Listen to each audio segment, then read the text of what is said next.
이재명 대통령이 양도세 중과 유예를 종료하지 않을 것 같다. 이렇게 예상한 영상을 올렸습니다. 예, 며칠 전에 올렸다가 저도 난감한 상황에 지금 처해 있는데 저도 며칠 전에 그 뉴스를 봤다가 깜짝 놀랐어요. 대통령이 그렇죠. 예, 유예 안 하겠다라는 취지로 강력하게 말씀을 하셨습니다. 그렇죠. 네. 그렇게 되면 세금이 얼마나 느나요? 엄청 올라갑니다. 확실히 진짜. 엄청 올라가요. 예.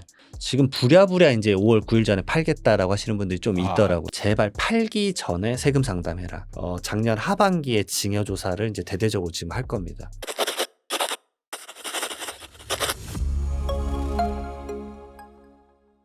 안녕하세요. 아파트 사이클 연구소 채널에 처음 오시는 네네. 거잖아요.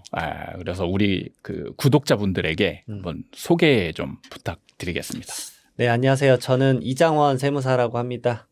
필명은 이제 두꺼비 세무사를 쓰고 있고요. 주로 이제 부동산 기반으로 이제 세금을 통해서 좀 세상을 본다라는 뭐 슬로건으로 저도 이제 유튜브 채널도 하고 있고 많은 분들에게 이제 세금 정보에 대해서 많이 전달해 드리려고 노력하고 있습니다. 사실 저희 그 부동산 채널 저도 굉장히 지금 현업에서 오랫동안 일하고 유튜브도 지금 거의 만 5년 지나서 6년째 하고 있는데 사실 세금에 관한 부동산 그 질문들이나 궁금한 점이 되게 많은데 이분들이 부동산 세금에 대해서 정확히 알고 좀 자세히 상황별로 이렇게 알고 있는 그 세무사를 못 찾아서 굉장히 곤욕스러워했던 그런 경우들이 많은데 도움이 많이 되실 것 같아요. 제가 사실 며칠 전에 영상을 올렸는데 저는 이재명 대통령이 그 양도세 중과 유예를 종료하지 않을 것 같다. 이렇게 예상한 영상을 올렸습니다. 예, 며칠 전에 올렸다가 저도 난감한 상황에 지금 처해 있는데 저도 며칠 전에 그 뉴스를 봤다가 깜짝 놀랐어요. 대통령이 그렇죠.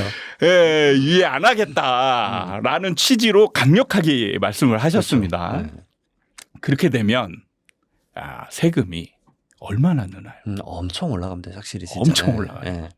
그러니까 저도 그 문재인 정권 때도 중과세가 있었잖아요. 네.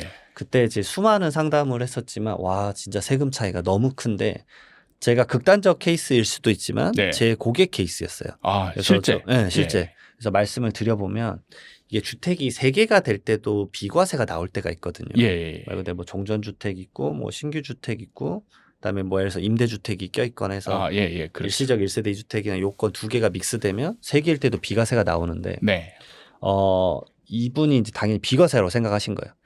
네, 그래서 15억 원에 팔았고 근데 지금 서울의 평균 가격이 막 15억까지 올라갔으니까 네네. 15억에 팔았고 취득가격이 7억 원이었습니다. 그러니까 7억 원의 양. 차익 8억 원에서 예. 이제 1세대 1주택 비과세 장기보유 특별공제 한 80% 받으면 양도세가 한 350만 원. 그러면 별로 안 내네. 이래 생각하고 이제 신고를 하신 거예요. 그렇죠. 근데 이제 판단 자체를 잘못하셨어요. 그래서 비과세를 못 받았는데 그러면 이 비과세가 갑자기 3주택 중과세로 바뀝니다. 그렇죠. 네, 3주택 중과세 딱 바뀌면 그러면 장기보유 특별공제 0% 되고 예. 거기다가 3주택이니까 30%가 추가되는데 그렇죠. 그러면 세금 딱 계산하면 한 6억 나와요. 350만 원이 6억으로. 네. 지금 웃을 일이 아닌데. 그렇죠. 엄청나죠. 와. 근데 가산세를 제가 뺀 겁니다. 왜냐하면 그렇죠. 가산세도 네, 나오잖아요. 비과세를 신고하고 나서 한참 있다가 이제 연락 받는 거잖아요. 선생님 잘못 계산하셨어요. 맞아요. 그러면 가산세 한 20% 붙거든요. 그러면 사실 거의 7억입니다. 그러니까 제가 그 영상에서도 가끔 양도세 세금에 관해서 말씀드렸는데 이거를 무시하고 신고하는 거잖아요. 그리고 보통 3년 뒤에 이걸 맞는단 말이에요. 맞아요. 3년 뒤에 가만히 그냥 나는 성공했다 이렇게 생각하고 있다가 느닷없이 뭔가 지로용지 하나 탁 와가지고 거기에 보면 가산세 이게 맞으니까 그 갑자기 멘붕이 이게 대비도 안 되고 맞습니다. 뭐 하는 상황이 벌어지는데 저는 양도세 초대장이라고 부릅니다. 양도세 신고를 이렇게 스스로 하게 만드는 이게 좀 문제 아닌가 이런 생각도 들기도 해요. 참 어려워요. 네. 참 이게 여러분 신경 많이 쓰셔야 됩니다. 조정 대상 지역 내 다주택자분들이 거래할 때 이제 세금 관련 고민이 좀 많아질 것 같은데 많아지실 꼭 거예요. 해주고 싶은 말씀이 있다면. 우선 첫 번째로는 지금 이제 오는 길에도 이제 사실 소장님하고 촬영하기 전에 더 뭐 소스가 있을까 이제 기사를 또 봤는데 네. 지금 부랴부랴 이제 5월 9일 전에 팔겠다라고 하시는 분들이 좀 있더라고요. 좀 생기질 네. 수 있죠. 사실 뭐 강남 3구나 용산 같은 경우 가격이 좀 높아서 금매가 생각보다 어렵습니다. 매수자도 대출도 안 되고 하니까 예, 맞아요. 돈이 없고 예. 그러니까 15억 정도 내외의 부동산 같은 경우 좀 금매가 되는 것 같기는 한데 그 전에 앞서서 내가 매매 거래하기 전에 토지 거래 허가 구역이 먼저잖아요. 예, 선행이. 그렇죠. 예. 그러니까 그거 자체도 2, 3주 걸리고 2주 걸리고 그다음 뭐 하고 하면 사실상 거의 토지에 집어넣는 거 제가 이제 업무 도와드리다 보니까 네. 제 데드라인 정한 게 야 이거 3월 초까지 토지에 안 넣으면 거의 5월 9일 전에 못 팔겠구나. 그렇죠. 그러니까 시점이 생각보다 얼마 없다. 뭐 5월 달에 하면 되지. 안 되시는 거 아시잖아요. 절대 안 되는 거 아실 거고. 그다음에 제가 정말 이거는 문재인 정권 때도 정말 많이 말씀드렸는데 첫 번째로 제발 팔기 전에 세금 상담해라. 그렇죠. 네. 그러니까 매매 계약서를 쓰기 전에 하셔야 돼요. 당연히 쓰기 전에 해야죠. 근데 쓰고 온 네. 분들이 많죠. 쓰고 온 분이면 그나마 이제 잔금 치르기 전이니까 뭐라도 할 수 있는데 잔금 다 치르고 오셔가지고 뭐 세금 별거 있어? 뭐 이런 느낌으로 오시면 이제 호되게 좀 당하신다. 저도 항상 말하거든요.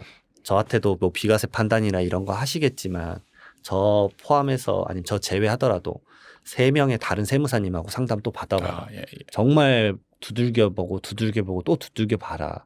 왜냐하면 그중에 한 명이 이건 비과세 이런 관점 때문에 안 될 것 같다는 의견을 줄 수도 있지 않냐. 왜냐하면 몇 억 차이가 날 수 있기 때문에. 그렇죠. 방금처럼. 예. 아니, 가산세만 1억이에요. 그러니까 가산세만 1억이 될 수 있기 때문에 그 부분을 엄청 많이 말씀을 드렸고 그다음에 약간 비과세가 좀 확정적이지 않을 것 같다. 예. 그러면은 먼저 과세로 세금 내고 경정 청구로 돌려받아라. 그럼 가산세가 안 붙는 거예요. 네, 맞습니다. 예. 경정 청구로 돌려받으면 오히려 환급금에 대한 가산금을 붙여서 또 줍니다. 이자? 네, 이자. 이자 하시고. 네, 똑같죠. 내가 더 내는 거랑 똑같이 더 받는 구조가 있거든요. 그러니까 좀 안전하게 제발 진행을 해라. 그게 정말 낫겠네요. 위험하다. 예.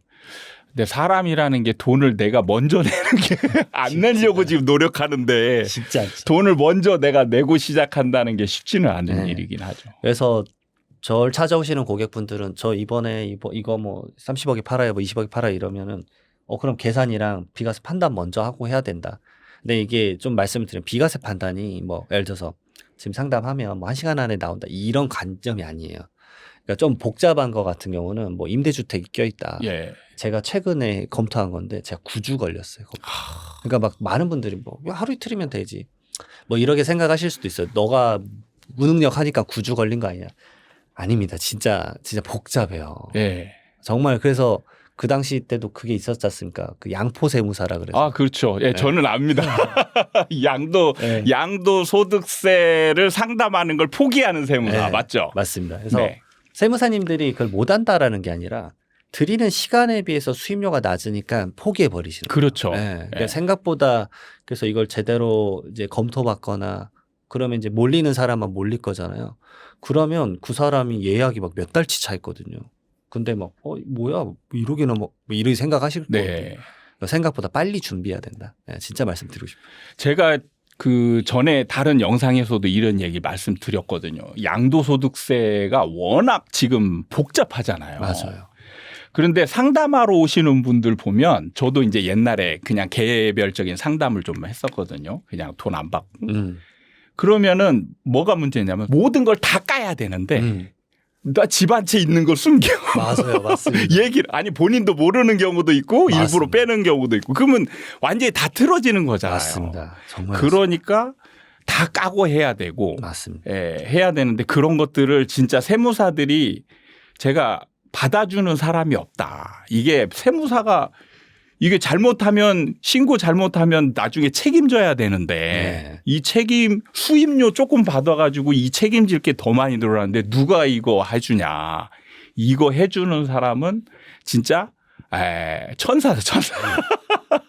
진짜 그렇습니다. 리스크가 너무 큽니다. 네. 이장원 세무사님이 천사네요. 저도 해서 지금도 너무 많이 들어오니까 예. 사실 이제 이거를 보시는 분들이 이렇게 생각하실 수도 있어요. 아, 저 영업하러 왔네 이럴 수 있는데 진짜 저는 너무 많이 들어오니까 안 오셔도 돼요, 진짜로. 아, 이거 알아두셔야 될 게 영업이 아닙니다. 이거는 사실 진짜 내가 어떻게 보면 봉사한다는 개념으로 하지 않으면 예, 세무사 입장에서는 이게 손해예요. 네. 진짜 손해입니다. 진짜 왜냐하면 손해예요. 책임은 막중한데 진짜 돈이 막 수억 바뀌거든요. 그러면은 잘못 계산해서 나가면 막 취직 나가고 이렇게 되면 그 책임 세무사한테 가서 따져 물을 거 아닙니까? 우리 세무사님은 굉장히 곤란해지죠. 맞아요. 그러기 때문에 다 피하려고 하는 거예요. 그러니까 상담해 주시는 분이 고맙다라고 생각하시고 하셔야 된다. 진짜 지금 우리나라 이 양도세는 너무 복잡해요. 네. 네. 너무 복잡합니다. 진짜. 그러니까 좀 이게 간소화할 수 있는 이런 거를 좀 한번 정책자들이 고민을 좀 해야 될 것 같아요. 진짜 복잡해요. 예, 너무 복잡해도 복잡해서 뭐 시기별로 주택 수에 따라서 예, 미친다. 사람 수에 따라서 막 또 난리니까. 아. 머리가 복잡합니다. 자, 그러면 지금 조정 대상 지역이 아닌 예, 지역에 계신 분은 그럼 좀 괜찮은 건가요?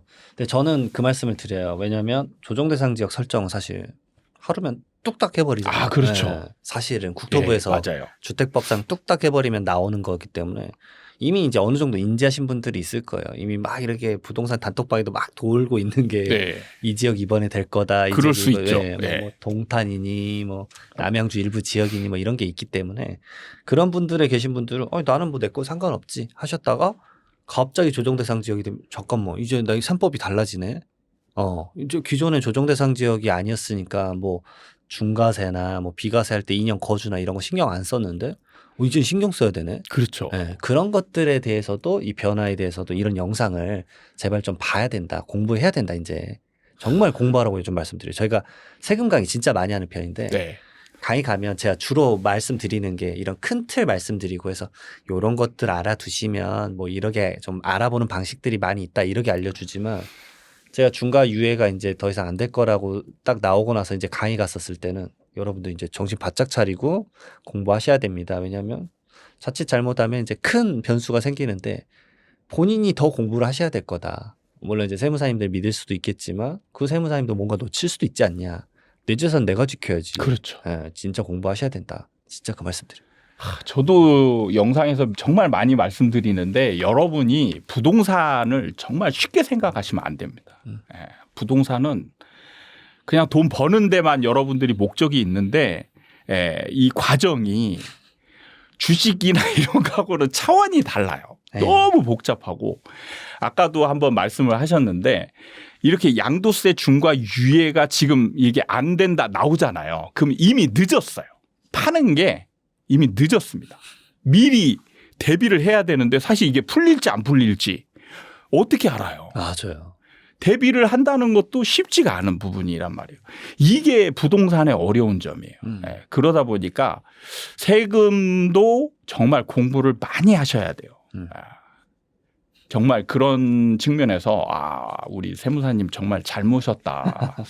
앞으로도 제가 좀 자주 뵈시죠. 좀 부탁을 좀 많이 드려야 될 것 같습니다. 안 그래도 제가 세금 관련해서 이렇게 영상을 좀 올려야 되겠다 하는데 정확해야 되잖아요. 제가 뭐 어설프게 알아가지고 근데 저도 공부를 하는데 긴가민가 하는 게 너무 많거든요. 그럴 때는 그냥 영상 올리지 말자 이걸로 가거든요. 그럴 수 있죠. 왜냐하면 이제 오히려 이게 정확하지 못한 정보를 주는 게 그렇죠. 저도 이게 잘못된 정보를 줬다가 이 시장이라든지 뭐 이런 거는 좀 약간 틀리더라도 뭐 그거 가지고 제 말 듣고 다 하는 게 아니니까 세금은 지금 당장 뭐 할 사람들이 이제 이 닥쳐서 궁금해하는 거잖아요. 뭐 해야 되는데 맞아요. 내 걸 기준으로 했다가 망해버리면 맞습니다. 그것 때문에 쉽게 몰리지 못했었는데 제 기준으로는 구세주를 만나는 것 같은 그런 느낌입니다. 1세대 1주택자의 비과세 적용 시 장기 보유 특별 공제 제도라는 게 있습니다. 맞습니다. 이게 지금 80% 기대였던 게 50%로 줄어들 수 있다는 얘기가 나오고 있는데 실제로 이게 그렇게 된다면 세금이 또 많이 늘어날 수 있나요?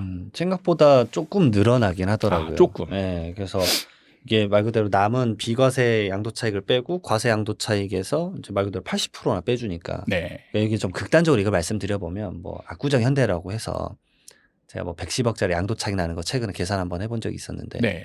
이게 1세대 1주택 비과세에 이제 막 80% 장기보유 특별공제 받았다. 그럼 한 11억, 10억 정도 나와요. 그러니까 10%밖에 안 내네. 그러니까 완전 파격적인 제도예요. 예. 그러니까 정부 차원에서도 이거 너무 파격적이고 고가 주택에 대해서 더 이렇게 막 밀어주는 것 아니냐라는 이제 스탠스 때문에 이걸 바꾸려고 하시는 것 같아요. 예. 근데 이게 이제 일반 세율이 되면 이 사람이 한 40억, 50억, 중과세 되면 한 90억 내거든요. 못 팔죠, 절대. 네, 네.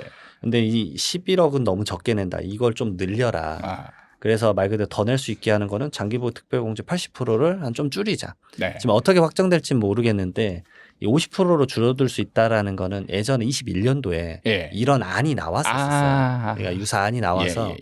뭐 이제 가액에 따라서 나눴었습니다. 그래서 양도 차익이 뭐 5억 원이면 그다음부터 10% 낮추고 예, 10억 원이면 20% 낮추고 네, 네. 뭐 그다음에 20억이면 30% 낮추고 뭐 요렇게 했었었거든요. 네. 그래서 계산을 한번 해봤는데 그냥 좀 엄청 많이 줄어들지는 않고요. 뭐 예를 들어서 과세 양도차익 20억이 됐다. 그래서 네. 30%가 더 빠졌다 그러면 개정 전과 개정 후의 차이가 한 2억 8천만 원 정도. 그래도 뭐 작은 금액은 작은 아니네요. 금액은 아니죠. 예. 그래서 2억 8천 정도 많이. 세금을 더 내는 상황. 어쨌든 좀씩 더 내라. 근데 이게 이제 다른 방식으로도 좀 나오지 않을까. 그러니까 어찌 보면 장기부 특별공제를 뭐 80% 50%로 줄이는 게 아니라 양도 차익이 뭐 얼마를 넘어가면 아니 너 이 이상은 장기부 특별공제 공제 못 받아. 뭐 이렇게 상한선을 전해두거나 뭐 그런 방식이 곧 나올 수도 있겠다. 그 생각이 좀 듭니다. 참 이걸로 인해서 또 복잡해지겠네요. 맞습니다. 또 복잡해집니다. 아주 복잡해질 겁니다. 자, 요즘 그 토어제 문제로 인해서 부동산 매매 거래가 이제 쉽지 않아졌어요. 맞아요. 그래서 지금 이제 새로운 또 트렌드, 증여가 많이 늘어났다는데. 맞습니다. 정말 많이 늘어났습니다. 근데 이제 지금 요즘에 들리는 얘기가 증여에 대한 세무조사를 철저히 하겠다.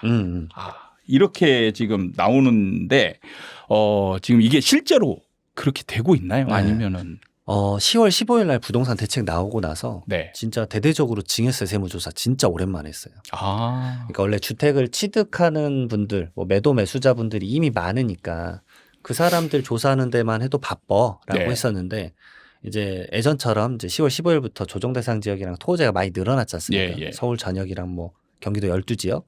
그러니까 이제 매매 거래가 확 줄었네. 그러니까 여분이 좀 남네. 조세할 여분이. 그래서 증여세 세무조사를 대대적으로 했었어요. 그래서 근데 이제 토호제 때문에 매매 거래가 쉽지 않아서 진짜 부동산 증여가 늘었냐? 진짜 늘었어요. 그래요? 네, 그러니까 지금도 예를 들어서 제가 여기 지금 촬영 오기 전에 상담하셨던 분이 이 케이스인데 네. 이제 다주택자신 거예요. 근데 이제 5월 9일 넘어가서는 이제 팔게 되면 중과세가 되지 않습니까? 근데 사실 지금 토호제 때문에 이게 세입자가 있으니까 못 팔지 않습니까? 그렇죠. 왜냐하면 매수자가 와서 2년 살아야 되는데 세입자가 있는데 어떻게 사냐. 그러니까 거래 자체가 안 되잖아요.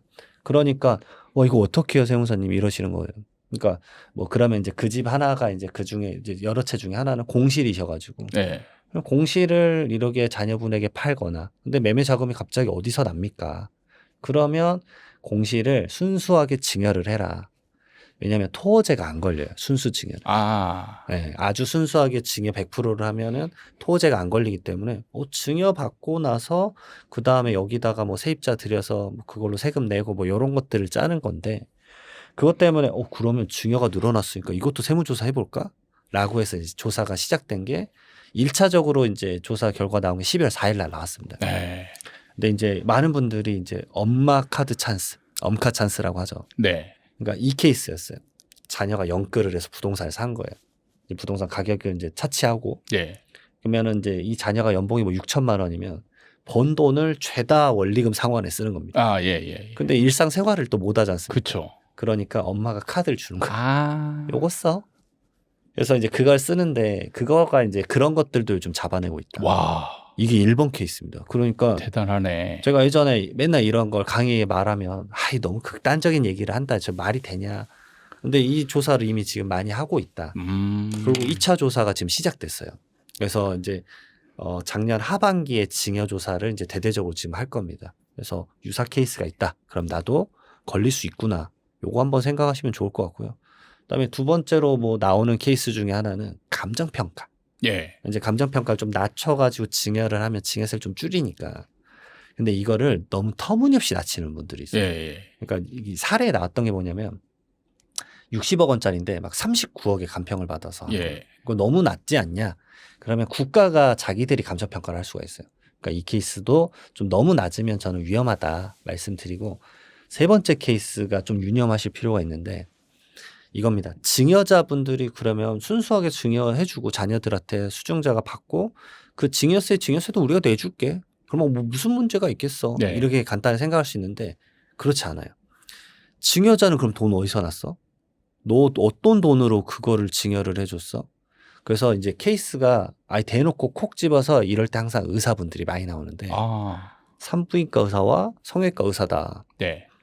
근데 이분들이 이제 예를 들어서 이런 식이에요. 10년간 50억 벌었다. 네. 근데 갖고 있는 부동산 총액은 막 300억인 거예요. 예. 그리고 그거를 이제 자녀에게 증여를 해줬는데 또 미성년 자녀에게 증여를 해줬어요. 예. 그러니까 이게 돈 어디서 난 거야? 근데 이제 그런 이제 어떤 특정 직업에 대해서 이제 예를 들어서 이제 고객들이 본인 정보를 노출하고 싶지 않은 거예요. 예, 뭐 예, 성형외과나 예. 그러면 현금 매출 누락이 생긴 거죠. 그래서 사업체에 대한 조사로 네. 네, 거기까지 요즘 조사하고 있습니다. 와, 증여자에 대한 소득 요건까지 조사를 하고 있으니까 진짜 생각보다 디테일하게 많이 본다. 너무 쉽게 생각 안 하셨으면 좋겠다. 그러네요. 저도 증여가 이렇게 실거래에 많이 뜨잖아요. 그러면 저 사람들은 증여세 제대로 내고 할까? 어떤 편법을 쓸까? 막 이런 부분에 있어서 굉장히 궁금한 부분들이 많았는데 그리고 저런 거를 과연 정부가 적극적으로 적발을 하려고 노력을 할까? 아니면 그냥 유야무야 넘어가나? 이런 부분에 대해서 사실 궁금한 점들이 많았는데 어쨌든 지금 최근에 적극적으로 그런 행위들이 이제 늘어났다는 얘기잖아요. 네, 맞습니다. 그래서 조심해야 될 거는 이제 신경 써야 되겠네요. 그러니까 단순히 이제 취득하면서 자금 조달 계획서 이런 거는 뭐 몇 년간 들으셨으니까 막 이제 인식하고 준비하시잖아요. 네. 근데 증여까지 이렇게 되는 거는 이제 많이들 모르시니까. 저도 한 3년 전인가 영상 찍을 때 사례가 왔어요. 증여한 지 3년인가 지났는데 갑자기 조사가 네, 조사가 와서 결국에는 증여세를 냈다고 하더라고요. 한 3천만 원 정도. 예, 그거를 이제 안 내는 방향으로 이렇게 최대한 노력해가지고, 예, 뭐 이렇게 빌리는 식으로 차용하고 뭐 이렇게 했는데 소명이 안 되는 금액이 거의 한 1억 가까이 예, 돼서 한 3천만 원 정도 그 세금을 맞았다 이런 얘기를 들었었는데 그렇게 이제 조사가 나중에 들어오면 맞습니다. 이게 이제 난감한 거잖아요. 맞아요. 그냥 아무 준비 없이 있다가. 그러니까 그 추후에 조사 나오는 것 중에 가장 많이 이제 적발되는 게 이제 뭐 소장이 말씀 주셨으니까 하나 사례 말해 보면 채무 사후 관리가 있어요. 그러니까 내가 주택을 취득을 할 때 이제 은행 대출이 막히면 그 다음에 많이 하는 게 사실 가족 대출이라 그래서 그렇죠. 예, 예. 엄마 돈 좀 빌려줘. 예. 그래서 빌려가지고 차용증 쓰고 그걸 취득을 하는 건데 그러면 이제 여지없이 뭐 조사가 나오면 엄마한테 빌렸고 이제 그런 분들은 항상 가장을 좀 해가지고 근데 어쨌든 이자 지급하고 이렇게 기록을 남겨놓으셨어요. 네. 그러니까 제 케이스는 21년도에 부동산을 살 때 그렇게 이제 형태를 짜고 이자를 계속 주셨어요, 진짜로. 23년에 조사가 나왔습니다. 네. 그러면 이제 조사 한번 나와서 다 소명을 하면 많은 분들이 뭐라 생각하시냐면 끝났다. 끝났다. 그럼 그때부터 이자 끊고. 맞습니다. 정확하십니다, 소장님. 그리고 25년도에 연락이 다시 온 거예요. 초대장이 다시 날라옵니다. 네. 그게 채무 사후 관리라 그래서 매년 하게 돼 있어요.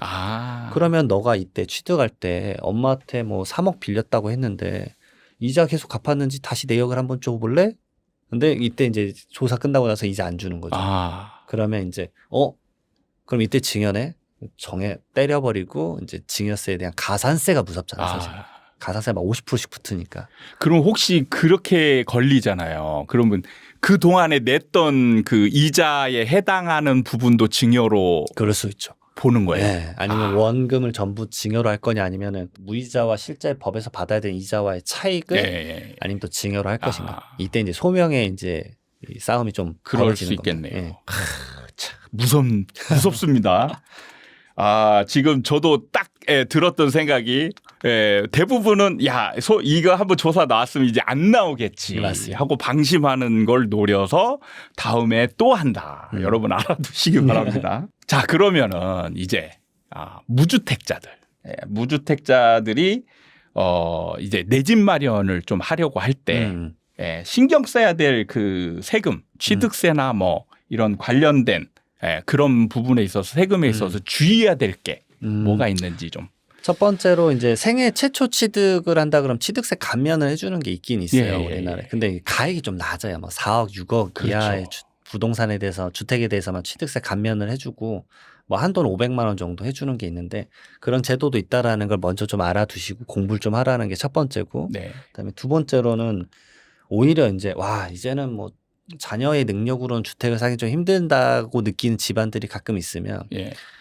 부모님 거를 지금 무주택자인 자녀에게 이제 팔 때가 있거든요. 예, 그렇죠. 예, 가족 간에 그게 이제 저가 양수도. 예, 맞아요. 그게 이제 아까 말씀하셨던 이제 증여성 거래가 이제 실거래가에 남는 게 말 그대로 가격을 좀 너무 낮게 하는 거래가 이제 뜨는 거죠. 그게 이제 편법이 아니에요. 이게 법적으로는 맞는 거고 네, 신고만 예, 예, 제대로 예. 하면 되는데 이게 26년도에 개편이 하나 됐습니다. 그러니까 예를 들어서 이게 10억 원짜리 시가 아파트인데 자녀한테 6억 원에 싸게 판다. 그러면은 이게 5%와 이제 3억 원 이상 차이가 나면 그러면 취득세 6억 원, 실제 준 건 6억 원이지만 너 10억 원으로 계산해. 라고 생긴 게 과거에 23년도부터 있었고요. 예. 23년도도 있었고 그다음에 이제 자녀는 매매 취득세잖아요. 그렇죠. 그럼 무주택자면 사실 매매 취득세면 취득세율이 좀 낮은 편이잖아요. 예. 뭐 낮으면 1%까지 나오니까. 예, 맞아요.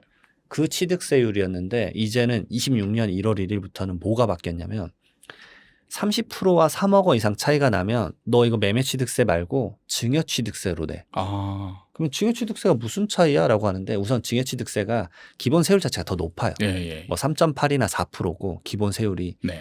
거기다가 대부분 부모님이 주택 지금 두세 개일 때 내 5월 9일 되기 전에 너한테 하나 팔게. 예. 중과세 되기 전에 하나 팔면서 그 다음으로 노리는 게 보유세도 좀 줄여보자 이거거든요. 예. 그래서 가격을 확 낮추면 자녀가 갑자기 이제 증여취득세가 되면 조정 대상 지역 내 뭐 시가 표준액 3억 원 이상 주택 주면 증여취득세도 중과세가 나와요. 그러면 갑자기 이게 12.4%가 나와버려요. 그러면 갑자기 자녀가 취득세가 1억 2천 막 이래 나와버리니까 예. 이런 부분들 생각보다 많이들 지금 모르세요. 개정된 지 한 달도 안 됐으니까. 그렇죠. 네. 저도 모르고 있었습니다. 네. 이런 게 있어가지고 가격을 무작정 낮추면 불리해지더라고요. 네네. 그러니까 막 3억과 30%인 7억 정도의 경계선 맞추면 매매 취득세 되니까 일반적으로 뭐 3%대 내면 되는데 갑자기 이게 4배 더 내면 이건 부담이 없군요. 그렇죠. 네. 그 취득세도 결국 자녀가 내야 되니까. 네. 그다음에 이제 자금 조달 계획서나 이런 거 아까 몇 개 말씀드렸으니까 정말 좀 조심하셔서 잘 마련하셔서 신경 써야 될 게 정말 많습니다. 예, 정말 맞습니다. 또 이게 개정된 게 많아서 여러분들이 공부를 좀 많이 하셔야 될 것 같다. 이런 생각이 듭니다. 공부 진짜 많이 하셔야 됩니다, 여러분. 예.